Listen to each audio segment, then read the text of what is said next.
আসসালামু আলাইকুম, কেমন আছেন সবাই? আজ আমরা এসেছি আমাদের মাস্টার্স প্রোগ্রামের একটি কোর্সের এক্সকারশনে। আমার সাথে আছে নিশাত আপু।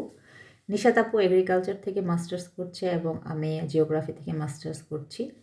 তো আমরা যে প্লেসটিতে এসেছি ব্যান হ্যাওন নামে এই প্লেসটিতে, এখানে শুরুতেই দেখা যাচ্ছে খুব সুন্দর একটি পানির ফাউন্টেন।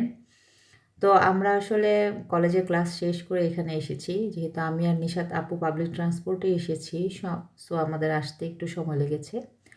আর বাকি স্টুডেন্ট এবং আমাদের প্রফেসর তারা তাদের বাইসাইকেলে করে এসেছে, তাই ওরা আমাদের একটু আগেই চলে এসেছিল।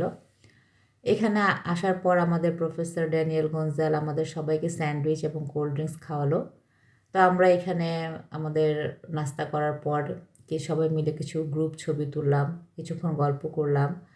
ড্যানিয়েলের সাথে আমরা ছবি উঠালাম, কারণ এই কোর্সটা আমাদের প্রায় শেষের পথে। তো ওদিন আবহাওয়াটা এত সুন্দর ছিল, মানে একটি রেইনি ওয়েদার ছিল, বাট রেইন ছিল না তেমন। খুবই ভালো লাগছিল। তো এখানের খাওয়া দাওয়া শেষ করে ছবি ওঠানোর পর আমরা চলে যাচ্ছি আমাদের মেন লোকেশনে, যেখানে আসলে আমাদেরকে একটা প্রেজেন্টেশন দেখানো হবে। এই প্রেজেন্টেশনটা মূলত ব্যান হ্যাওন কোম্পানি আমাদেরকে দিবে। ব্যান হ্যাওন হচ্ছে মূলত একটা কনস্ট্রাকশন কোম্পানি। তারা ডেনমার্কের বড় বড় ধরনের কনস্ট্রাকশন কাজ করে থাকে। তো আজকে তারা মূলত আমাদেরকে যেই বিষয়ে প্রেজেন্টেশন দিবে সেটা হচ্ছে তারা ডেনমার্কের এই সমুদ্রের অংশের উপর একটি বেড়ি বাঁধ তৈরি করতে যাচ্ছে। লিউনিট হলম নামে একটি বেড়ি বাঁধ, কিছুক্ষণ পর ছবিতে দেখতে পাবেন। তো এই বেড়ি বাঁধটা তৈরি করতে যেয়ে তারা কী ধরনের ইআইএ প্রসেস, মানে এনভায়রনমেন্ট ইমপ্যাক্ট অ্যাসেসমেন্ট প্রসেসগুলো ফলো করেছে সেই বিষয়ে আজকে উনি আমাদেরকে প্রেজেন্টেশন দিবেন।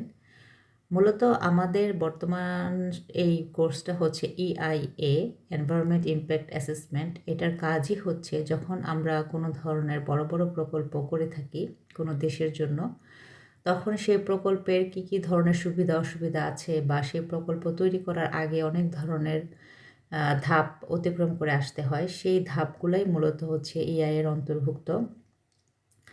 এবং একটা বড় ধরনের প্রকল্প সেটা পরিবেশের উপর কী ধরনের প্রভাব ফেলে, সেটার মূল বিষয়টাই হচ্ছে ইআইএ।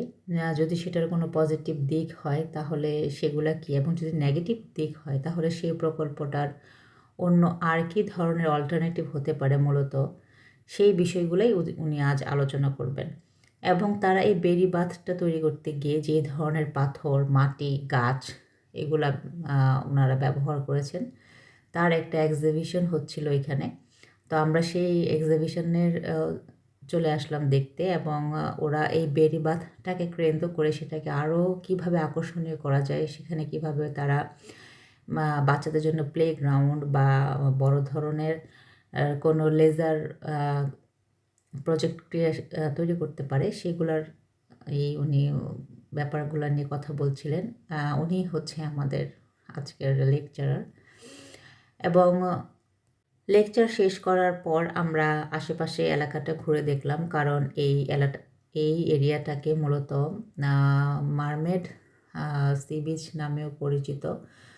তো এখানে কিছু রেস্টুরেন্ট ছিল, এটা মূলত একটা রেস্টুরেন্টের বাইরে একটা লোকেশন, এবং এখানে কিছু আমরা স্কাল্পচার দেখতে পাচ্ছি। অনেক সুন্দর, মানে এখানে না আসলে আসলে বোঝা যায় না যে জায়গাটা এত সুন্দর। এবং যেহেতু একটা কোনো সানই ছিল না, ওয়েদারটা একটা রেইনি ওয়েদার ছিল, মানে সব কিছু মিলিয়ে খুব ভালো লেগেছে আমার কাছে। তো এই ছিল আজকে আমাদের এক্সকারশন। সবাই ভালো থাকবেন।